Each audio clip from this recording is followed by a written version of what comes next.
Post-production is where the magic happens. It's where raw footage turns into a polished final product, but it's also where some of the biggest and most frustrating mistakes can occur. I'm Michael from Messenger Bag Media, and we've run a successful media agency for several years, and we've learned some of these lessons the hard way, but you don't have to. In today's video, we're sharing some of the most common post-production mistakes that we've made and how you can avoid them. Before we dive in, don't forget to like this video and subscribe to the channel for more videography and post-production tips. Let's get started. Mistake 1, not backing up footage immediately.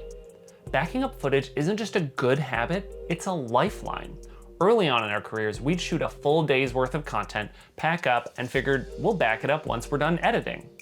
Big mistake. In the time between transferring the files to our laptops and exporting the final video, there are plenty of opportunities for file corruption or data loss. Recovery software exists, but chances are if your footage is corrupted, it's gone. The worst part? This isn't an uncommon problem. SD cards and SSDs can fail for many reasons. Physical damage, file corruption, or even just bad luck. I once had an SSD fail because of a bad cable. If you don't have multiple copies of your footage, you're rolling the dice with every project. Lesson learned: the moment you finish a shoot, back up your footage to at least 2 locations. Ideally, have an SSD or external hard drive on site to create backups before you even leave the shoot. If your camera has dual card slots, shoot in mirroring mode so you always have an instant backup. The peace of mind is worth it. Further, we suggest having a cloud backup of all your footage as well.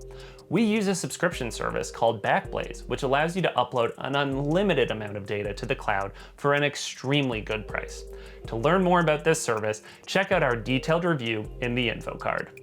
Mistake 2, not duplicating working files. Editing is an experimental process. I'm sure you're well aware that the first cut is never usually the final cut. Clients often have multiple rounds of feedback and revisions, which is fine, but you need to make sure that you are editing non-destructively. It only took a few jobs for us to learn the importance of duplicating working files. Every time a major edit must be made, duplicate your working file and make your edits there.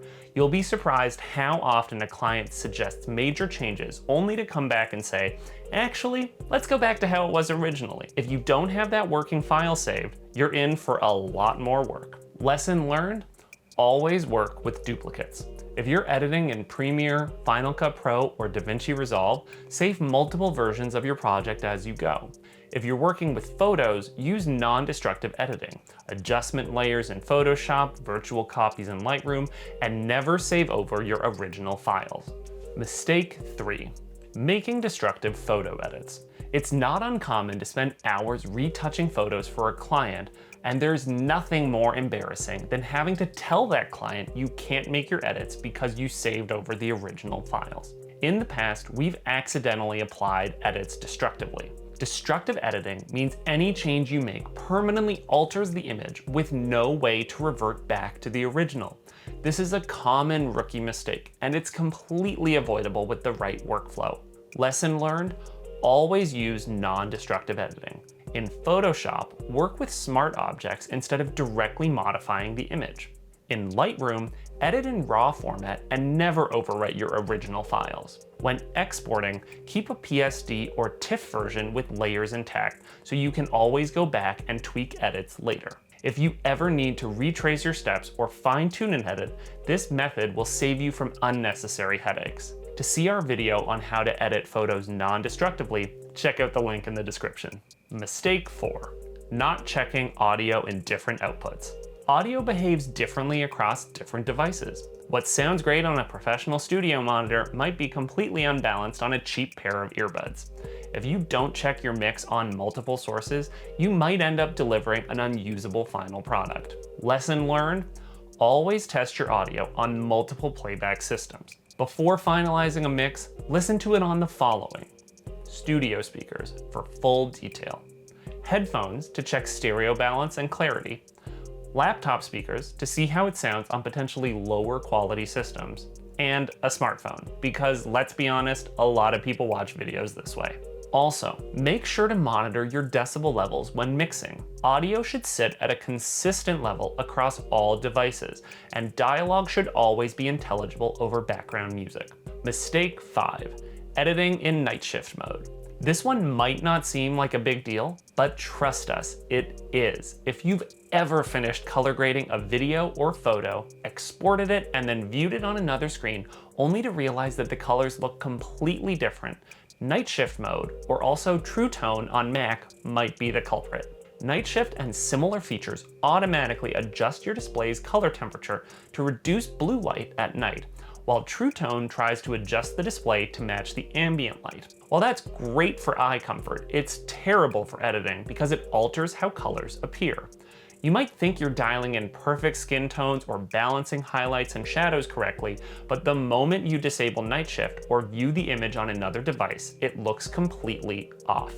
Lesson learned: before doing any serious color work, turn off night shift, True Tone, or any other automatic color adjustments. Ideally, you should do the following. Calibrate your monitor using a color calibration tool. Work in a neutral lit environment to avoid color perception bias, and view your final export on multiple screens, a phone, a second monitor, a TV, to make sure that the colors remain consistent. Taking these steps ensures that your colors are accurate and reliable across different viewing platforms. Post-production can make or break your project, and avoiding these mistakes will save you time, frustration, and a lot of unnecessary rework. Not to mention, if you're not producing high-quality work, you could risk losing a client. Whether you're editing videos, retouching photos, or working with audio, taking a few extra precautions can go a long way in making sure your final product is the best it can be. Have you ever made a major editing mistake?